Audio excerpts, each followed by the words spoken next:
4D Belle Acrylic and Gel Nail Art Tutorial by Hotpinkzebrapolish. Hi everyone! In today's video I'm going to be doing the first part of my Beauty and the Beast series, and so this one is going to be Belle, and there's going to be two more videos coming after this one. One is going to be the rose in that glass case, and one is going to be Beast. And so for this video it's a 4D Belle that's partially gel, partially acrylic, and I'll tell you why I use gel in a moment because there's really no reason for the gel that I used instead of acrylic.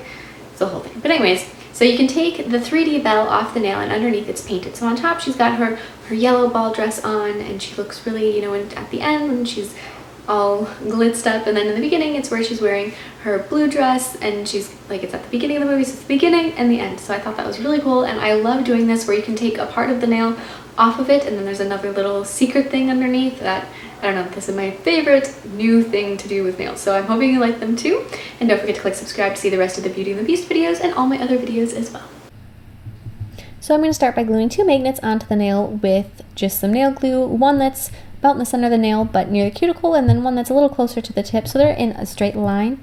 And then I'm going to take some really gorgeous eggplanty purple type of color gel, and I'm going to be adding just a thin layer of that over the nail to create my background color. And make sure that you definitely cover up your magnets so that they do not show, and so just make sure that that's a nice good layer on there, and then go ahead and cure that. So now I'm going to be encasing the nail with some clear builder gel just to give it that structure and the strength and all of that good stuff. So just apply that, and before you cure it with the clear builder gel, I like to flip the nail over so that it's just facing down and maybe give it a couple taps. That'll help really create that nice curved apex area without doing all of that much work. So then after that's cured, clean off the tacky layer, and then I'm going to be filing the nail first with a 180 grit file. And the reason that I am using gel for the background instead of my usual acrylic is because where I started this nail, I did this nail actually 3 different days, but when I started it, I was in a location where I couldn't use any acrylic because of the smell, so I used gel instead. And so but otherwise I normally would use acrylic, and so you can use either one, it doesn't really matter, but for the 3D stuff you definitely need to use acrylic. So now I'm going to be painting my Belle, and I started with just like a creamy peach type color, and I'm going to be painting her face, and then I'm going to be adding her neck. And so as you're painting this, take your time, do it slowly, don't try to rush the process. And so then after I have her neck in place, I'm going to go through and just with white, I'm going to be adding the collar, because she's got sort of like a shirt and then she's got a dress that goes over the top of her shirt, or maybe it's an apron. I don't know. I'd have to look at a picture now that I'm trying to think of it. But I'm going to be adding her collar and her sleeves with white paint. And as you can see, both my peach color and my white are a little streaky. I'm going to add a second coat to those later on. This is just to first get the first layer down and figure out where everything goes. And so then there's also just like a little bit of a bow on the back with the white. And then with light blue, I'm going to be filling in the rest of her dress. So that's like the part that goes over her body a little bit there. And then there's just a tiny bit underneath her one arm, as well as the ribbon in her hair. And then with brown, I'm going to be adding her hair. So I'm just going to start by framing her face and then filling out the rest of it just like that. And then adding the ponytail going down. And so now I'm going to be adding that second coat to anything that I feel needs it, starting with the white, making sure that that is nice and opaque. You might have to add a second color to all of your paints just because you're going over a dark color with that purple background. So there's a little bit more that has to, a little more paint that has to cover it than other times if it was, say, over a light colored background like white or light pink or something of that nature. So after you have the second coat applied, then I'm going to go through with black, and I'm going to start and doing just little bits of outlines here and there. So I started by outlining her hair and around the perimeter and all the different shapes, outlining her neck. And I'm sorry that I'm a little bit out of focus here. It's looking at my fingers instead of the nail. It'll get fixed in a second. So then I'm outlining her arms, just going through and making sure everything is nice and easily visible. And the outlines, try to keep them as thin as you possibly can. If they do get a little bit out of hand and a little thicker than you'd like, you can go through and fix them up with some of the same colors and thin them out later if you need to. So now I'm going to be adding the details to her face, also just a little line for the seam on the front of her dress. But then I'm going to be adding the outlines of her eyes, her nose. There's her other eye. And then I'm going to be just doing a little line for her lips, and then also adding her eyebrows with black.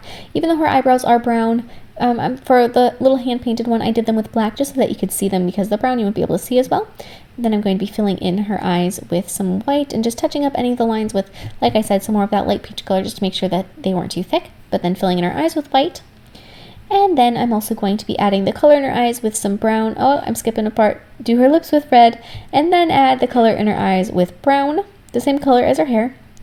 And then add a little dot inside the brown circles with a little bit of black. Just like that. So now I'm going to be applying a layer of gel sealer over the top of this and throwing that into my lamp to cure.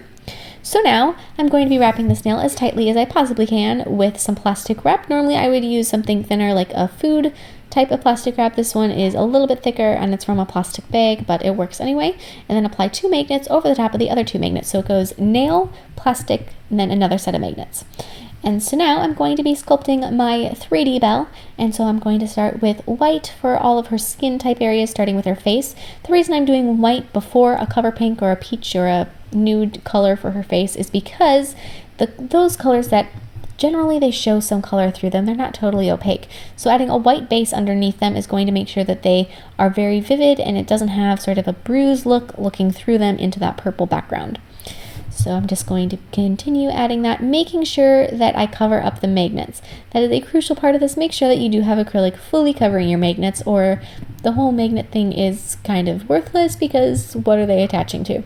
So just make sure that you do that. Then I'm going to be adding her shoulders and her neck, and then a little bit of the top of her chest.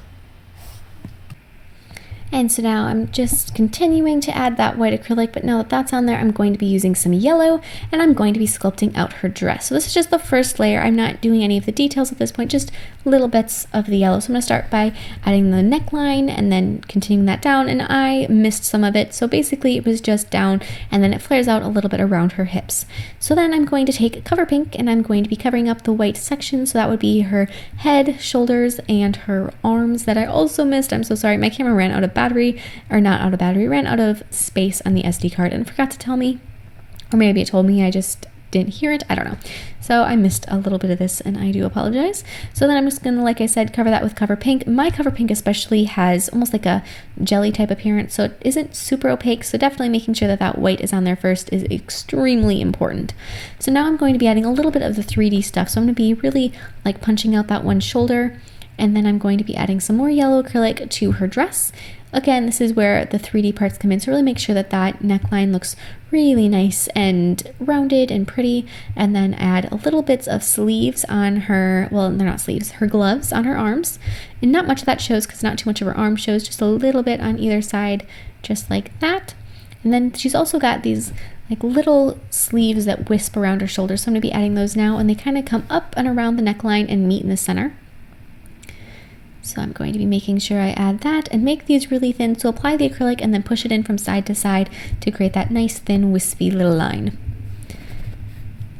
So after I have the one side done, I'm going to go through and do the other side. Same thing, so just apply that acrylic and then keep pushing it in and pulling it from side to side to make sure that it's a nice thin, thin, thin line. And now I'm going to be adding her hair with brown acrylic.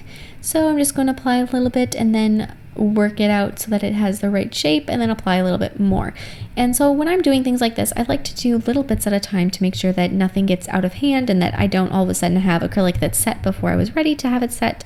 So I like to do bit by bit. So I'm going to do the hair that frames her face on the one side, and then I'm going to be adding just a little bit more because it didn't quite go far enough. Her head is turned ever so slightly, so the one side of the hair goes farther off center than the other one, or farther to the center, past the center. So then I'll do the other side with more of that same brown acrylic, and this is like a chocolate type brown. And then add the back of her hair. And when she's in her ball gown, she does have her hair that goes into a bun, so I'm adding that now as well. So there's the little bit of acrylic for the bun. And when you're working on plastic, it's going to want to spread a little bit faster than if you're working on a nail tip. So you're going to have to make sure that you monitor the acrylic and push it in until it's set enough to hold its shape. So then add a little bit more for the hair that's going down her back. And then you're also going to want to add a little bit of that brown acrylic going over her shoulder, which I will do in just a moment after I have everything else as I want it. I'm going to add a little bit more to the bun to make sure that has a nice rounded shape so it's not just so flat. And I guess now here I'm adding the little bit that goes over her one shoulder, so just a little tiny bit of brown that's draping, just like that. And now I'm going to be going through and painting all of the details on my Belle, starting with black acrylic paint, just to make sure that I define anything that needs to, especially within her hair since it's a darker brown. Using black is really going to make everything stand out and pop really well. And then I'm going to dilute that black, and I'm going to be adding her facial features. And the reason I diluted it is because if you just go through with full strength black and you make a mistake, it's much harder to get rid of than if you start out and almost sketch her features in place with some diluted black. It's much easier to fix them later on if you need to. So I added her eyes, her nose, and her mouth. And now with a little bit stronger of black, I'm going to go through and outline the tops of her eyes like her eyelashes, add a little bit more to her nose. And then I'm going to be filling in her eyes, and I'm going to be adding the brown in her eyes, and then I'm going to be adding her eyebrows with brown. And like I said, if you do need them to pop a little bit more, go through and do them with black instead of brown. They'll definitely show up better. Add the white in her eyes. And then also with white, I'm going to be adding some little highlights and reflections on her dress. So those little wispy sleeves, and then down the center of it, and on the sleeves, and on the little puffs of the skirt that show at the top there, and then add some black in her eyes for the pupils.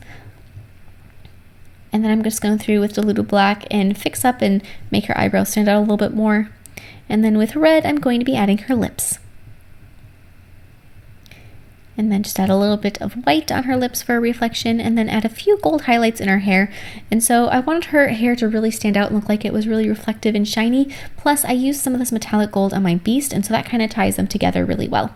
And then apply a layer of a matte top coat, and you are all done. And you can put these on, and so you can wear it with the 3D on or the 3D off. Either way works. I hope you like this. Don't forget to share recreations with me on Facebook and Instagram. I would love to see them, and I will see you in my next video. Bye!